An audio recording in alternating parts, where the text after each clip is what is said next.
नमस्कार। World news में आज डोनाल्ड ट्रंप ने जब से अमेरिका के राष्ट्रपति का पदभार संभाला है, तब से ही उनके बयानों और फैसलों ने देश दुनिया में हड़कंप मचा दिया है।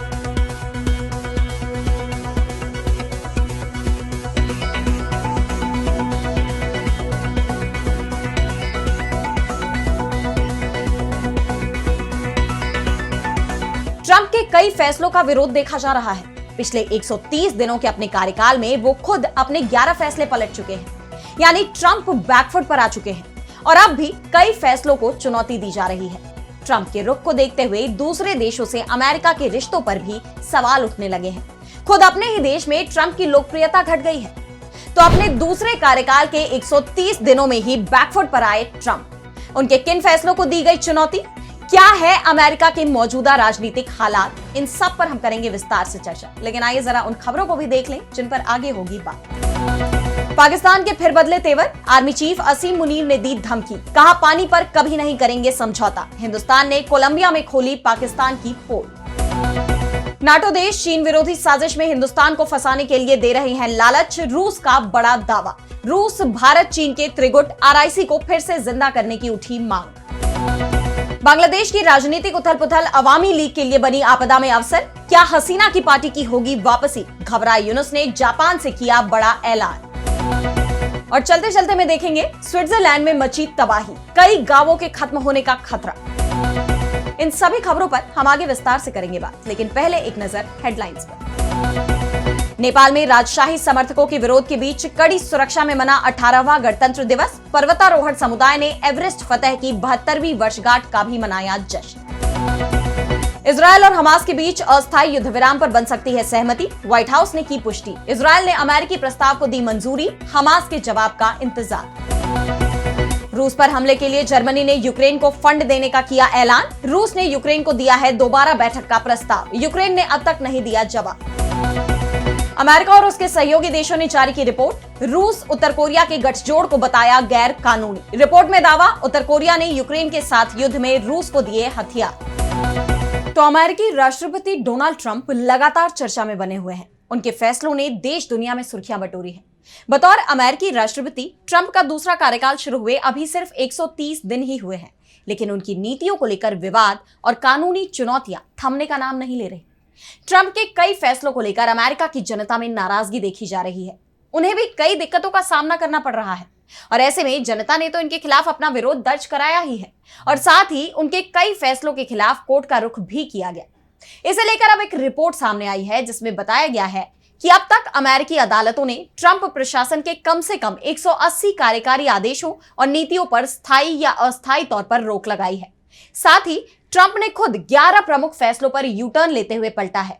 कोर्ट ने जन्म सिद्ध नागरिकता खत्म करने, संघीय कर्मचारियों की सामूहिक बर्खास्तगी, वॉइस ऑफ अमेरिका को खत्म करने का फैसला और विदेशी सहायता रोकने जैसे आदेशों को अवैध या असंवैधानिक ठहराया है।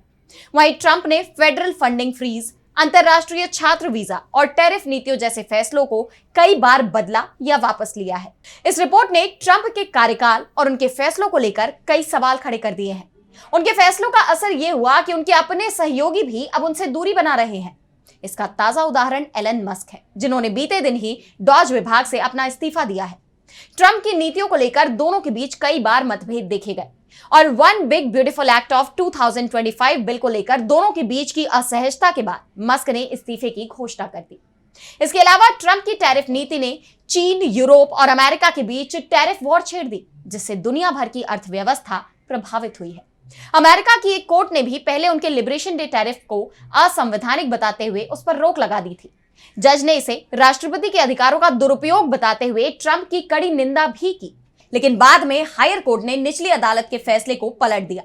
इसके बावजूद टैरिफ पर यह विवाद थमने का नाम नहीं ले रहा। इसे लेकर वाणिज्य विभाग के पूर्व वरिष्ठ अधिकारी रे विकेरी का भी बयान सामने आया है। उन्होंने कहा कि ट्रंप प्रशासन को व्यापार घाटे की गलत समझ है। व्यापार घाटा केवल दूसरे देशों की गलत नीतियों से ही नहीं होता, बल्कि यह अमेरिका की अपनी बचत और खर्च की आदतों से भी जुड़ा होता है। साफ है, ट्रंप की नीतियों की निंदा केवल विदेश में ही नहीं, उनके अपने ही देश में भी हो रही है। पाकिस्तान एक बार फिर भारत को आंख दिखा रहा है। जबकि हाल ही में पाकिस्तान के पीएम शहबाज शरीफ ने हिंदुस्तान से बातचीत कर मामले को खत्म करने की इच्छा जाहिर की थी। लेकिन अब फिर से पाकिस्तान के तेवर बदल गए हैं। पाकिस्तान के सेना प्रमुख फील्ड मार्शल असीम मुनीर ने कहा कि पानी का मुद्दा पाकिस्तान के लिए रेड लाइन है और इस पर कोई समझौता नहीं किया जाएगा। उन्होंने हिंदुस्तान को लेकर सख्त रुख अपनाते हुए कहा कि पाकिस्तान कभी भी हिंदुस्तान के वर्चस्व को स्वीकार नहीं करेगा। अब मुनीर के तेवर पर कांग्रेस सांसद शशि थरूर ने जबरदस्त पलटवार करते हुए जवाब दे दिया। आपको बता दें कि थरूर ने कोलंबिया की राजधानी बोगोटा में हिंदुस्तान की ओर से निलंबित किए गए सिंधु जल समझौते पर बात की। शशि थरूर ने पाकिस्तान को करारा जवाब देते हुए कहा कि सिंधु जल समझौता वो संधि थी जिसे भारत ने 1960 के दशक की शुरुआत में सद्भावना और सौहार्द की भावना से पाकिस्तान के साथ किया था। यह शब्द संधि की प्रस्तावना में है, लेकिन दुख की बात है कि पिछले 4 दशकों में आतंकवादी कार्रवाइयों ने उस सद्भावना को बार बार धोखा दिया है। इसके साथ ही थरूर ने साफ कर दिया कि यह संधि उस वक्त तक स्थगित रहेगी जब तक पाकिस्तान से संतोषजनक संकेत नहीं मिलता। यही नहीं, शशि थरूर ने कोलंबिया को भी आड़े हाथों ले लिया। दरअसल पहलगाम हमले के बाद कोलंबिया ने पाकिस्तान के खिलाफ की गई हिंदुस्तान की कार्रवाई के बाद पाकिस्तान में गई जानों के लिए दुख जताया था। इस पर कांग्रेस सांसद ने कहा कि हम कोलंबियाई सरकार की उस प्रतिक्रिया से थोड़े निराश हैं जिसमें आतंकवाद के पीड़ितों के प्रति सहानुभूति जताने की बजाय भारतीय हमलों के बाद पाकिस्तान में हुई मौतों पर संवेदना व्यक्त की गई थी। इसके अलावा हिंदुस्तान और पाकिस्तान के बीच चले संघर्ष में चीन के हथियार फेल होने से अब उसकी बुरी फजीहत हो रही है। उसके अपने ही लोग उससे सवाल पूछ रहे हैं और चीन जवाब नहीं दे पा रहा। दरअसल PL-15E जिसका इस्तेमाल पाकिस्तान ने हिंदुस्तान के खिलाफ किया था, वो मिसाइल फटी ही नहीं। और गौर करने वाली बात यह है कि चीन इसे अपना सबसे एडवांस रॉकेट बताता है।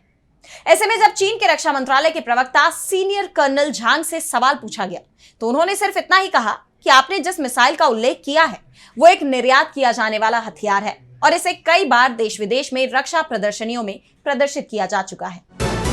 और अब बढ़ते हैं अगली खबर की तरफ, जहां हम बात करेंगे हिंदुस्तान और चीन के संबंधों की। तो हिंदुस्तान और चीन के बीच में लंबे वक्त से तनावपूर्ण संबंध बने हुए हैं। व्यापारिक रिश्ते तो अच्छे हैं, लेकिन सियासी रिश्ते बेहद कमजोर हैं। LAC पर भी दोनों ही देशों की सेनाएं आमने सामने डटी हुई हैं और इसे लेकर अब रूस की तरफ से बड़ा बयान आया है। रूसी विदेश मंत्री सर्गेई लावरोव ने कहा कि पश्चिमी देश हिंदुस्तान और चीन के रिश्तों को बिगाड़ने में लगे हुए हैं। अमेरिका और पश्चिमी देशों का संगठन नाटो हिंदुस्तान को चीन विरोधी साजिशों में फंसाने की खुलेआम कोशिश कर रहा है। मुझे इसमें कोई संदेह नहीं है कि हिंदुस्तान इस बात को समझता है और इसे एक बड़ी उकसावे वाली बात के रूप में देखता है। लावरोव ने कहा कि रूस, भारत, चीन RIC को फिर से सक्रिय किए जाने की कोशिश की जा रही है। रूस इस सोच और स्वरूप का प्रबल समर्थक है कि तीनों देश साथ मिलकर आगे बढ़ें। बता दें कि RIC को 1998 से 1999 में रूस के पूर्व प्रधानमंत्री येवगेनी प्रिमाकोव की पहल पर बनाया गया था। लावरोव ने कहा कि इस समूह की अब तक न केवल विदेश मंत्रियों के स्तर पर बल्कि तीनों देशों की आर्थिक, व्यापारिक और वित्तीय एजेंसियों के प्रमुखों के स्तर पर 20 से ज्यादा मंत्री स्तरीय बैठकें हो चुकी हैं।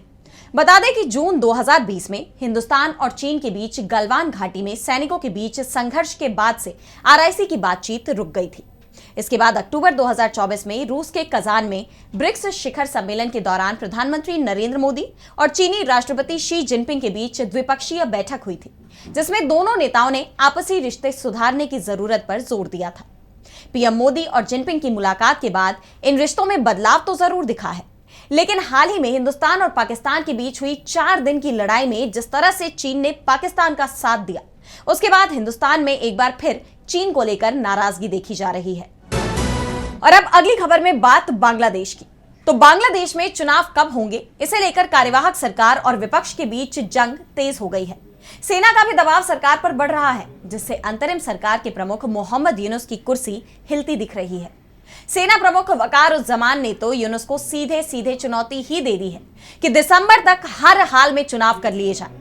बांग्लादेश की प्रमुख सियासी पार्टी BNP भी अब सेना चीफ के साथ मैदान में आ गई है। उसने ढाका में बड़ी रैली कर सरकार को दिसंबर तक चुनाव कराने की चेतावनी दे दी है, जबकि यूनुस अभी तक यही दावे कर रहे थे कि पहले चुनाव सुधार का कार्यक्रम पूरा किया जाएगा और उसके बाद ही चुनाव का ऐलान होगा। जून 2026 से पहले चुनाव मुमकिन ही नहीं है, लेकिन बढ़ते विरोध के बीच अब जापान यात्रा पर पहुंचे यूनुस के तेवर भी बदल गए हैं। उन्होंने कहा कि चुनाव दिसंबर 2025 से जून 2026 के बीच में करा लिए जाएंगे। बांग्लादेश में अपनी सरकार के बढ़ते विरोध को देखते हुए अब यूनुस के तेवर बदलने लगे हैं। पहले जहां यूनुस के समर्थक ये दावा कर रहे थे कि कम से कम 5 साल का वक्त बांग्लादेश की स्थिति को सुधारने के लिए चाहिए, ऐसे में यूनुस को 5 साल सरकार चलानी चाहिए। लेकिन अब जिस तरह से यूनुस सरकार के खिलाफ जनता सड़कों पर उतर आई है, सियासी दल और सेना का दबाव दिखने लगा है, खबरें तो ये तक शुरू हो गई हैं कि यूनुस सरकार का तख्ता पलट भी हो सकता है।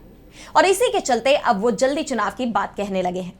उन्होंने राष्ट्रीय एकता की बात करते हुए कहा कि राष्ट्रीय स्थिरता बनाए रखने, स्वतंत्र और निष्पक्ष चुनाव, न्याय और सुधार आयोजित करने और देश में अधिनायकवाद की वापसी को स्थायी रूप से रोकने के लिए व्यापक एकता जरूरी है। साफ है, बांग्लादेश की जनता यूनुस सरकार से ऊब गई है। वहीं बांग्लादेश की इस स्थिति को लेकर शेख हसीना की पार्टी अवामी लीग बड़ी राहत लेती दिख रही है। अवामी लीग को राजनीतिक पार्टी के तौर पर भी बैन कर दिया गया है। पार्टी के अधिकांश नेता निर्वासित जीवन जी रहे हैं। पार्टी के महासचिव रहे उबैदुल कादर ने अब इसे लेकर कहा कि बांग्लादेश के लोग अब शेख हसीना की सरकार की तुलना मोहम्मद यूनुस शासन से कर रहे हैं। वो मौजूदा शासन से निराश हो गए हैं। कादर ने कहा कि यूनुस सरकार के खिलाफ गुस्सा बढ़ रहा है। ये असंतोष एक संगठित आंदोलन में बदलेगा। ऐसे में अवामी लीग पर प्रतिबंध के बावजूद हमारे लिए ये एक अवसर है। हमारे लिए ये सत्ता हासिल करने के बजाय देश के लोगों की भलाई का सवाल है। और अब चलते चलते में बात करेंगे स्विट्जरलैंड में ग्लेशियर ढहने से मची तबाही की। तो स्विट्जरलैंड अपनी खूबसूरती के लिए दुनिया भर में मशहूर है। वहां की खूबसूरती हर किसी को अपनी तरफ आकर्षित करती है और हर कोई यहां जाना चाहता है। बर्फ से ढकी पहाड़ियां, नीले झीलों का जादू और मनमोहक खूबसूरती इसे दुनिया के सबसे खूबसूरत पर्यटन स्थलों में से एक बनाती है। इसीलिए स्विट्जरलैंड को धरती का स्वर्ग भी कहा जाता है। लेकिन अब धरती के इस स्वर्ग में तबाही मच गई है। स्विट्जरलैंड में ग्लेशियर ढहने से तबाही मची है। इसके साथ ही कई और गांवों के खत्म होने का खतरा मंडराने लगा है। स्विट्जरलैंड के आल्प्स क्षेत्र में जलवायु परिवर्तन के भयंकर प्रभाव ने बड़ी तबाही मचाई है। वॉलेस क्षेत्र के ब्लैटन गांव में बर्च ग्लेशियर के अचानक ढहने से यह तबाही मची। इस हादसे ने न सिर्फ एक पूरे गांव को तबाह कर दिया, बल्कि और भी गांवों के अस्तित्व पर संकट खड़ा कर दिया है। इससे पूरे इलाके में दहशत फैल गई है। हालांकि अभी तक मौतों का कोई आंकड़ा जारी नहीं हुआ है। द वेदर चैनल की रिपोर्ट के मुताबिक ग्लेशियर पिघलने के बाद ब्लैटन गांव में तबाही का मंजर साफ नजर आ रहा है। ग्लेशियर के टूटने से आई बर्फ, चट्टान और कीचड़ की भयावह लहरों ने ब्लैटन गांव का लगभग 90% हिस्सा खत्म कर दिया। ग्लेशियर के गिरने से लोंजा नदी बाधित हो गई, जिसके चलते एक विशाल कृत्रिम झील बन गई है। इससे बाढ़ का गंभीर खतरा पैदा हो गया है। ग्लेशियर के मलबे ने न सिर्फ ब्लैटन बल्कि आसपास के कई दूसरे गांवों को भी खतरे में डाल दिया है। निवासियों को किसी भी वक्त स्थानांतरण के लिए तैयार रहने की चेतावनी दी गई है। स्विट्जरलैंड की इस घटना ने दुनिया के लिए एक बड़ी चिंता पैदा कर दी है। तो आज इस वर्ल्ड बुलेटिन में इतना ही। देश दुनिया की तमाम बड़ी खबरों के लिए बने रहिए डीबी लाइव के साथ और मुझे दीजिए इजाजत। नमस्कार।